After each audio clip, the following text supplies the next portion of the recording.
Il est l'un des plus grands artistes danois que l'histoire ait connu et il n'avait pas été vu à Paris depuis plus de 20 ans. Il revient au musée Jacques Marandré.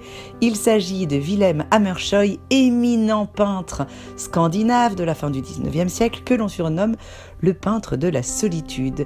50 nuances de gris, ça aurait pu être le titre de cette très belle exposition tant le maître excelle dans la maîtrise d'une palette réduite à une infinité de non-couleurs, une atmosphère atone qui décline la gamme des gris et des blancs et confère à ses œuvres quelque chose de bien mystérieux, silencieux même.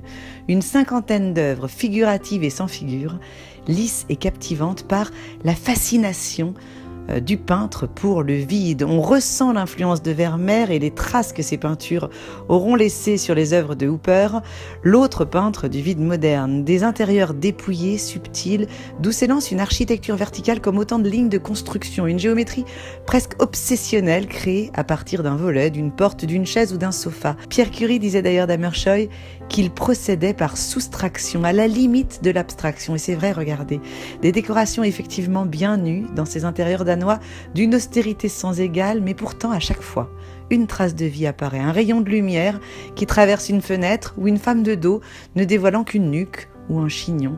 Ces personnages sont saisis dans un mutisme figé, absorbés dans leur propre intériorité, perdus dans leurs pensées. Nous, spectateurs, nous semblons ne pas avoir vraiment été invités à entrer dans ces espaces intimes.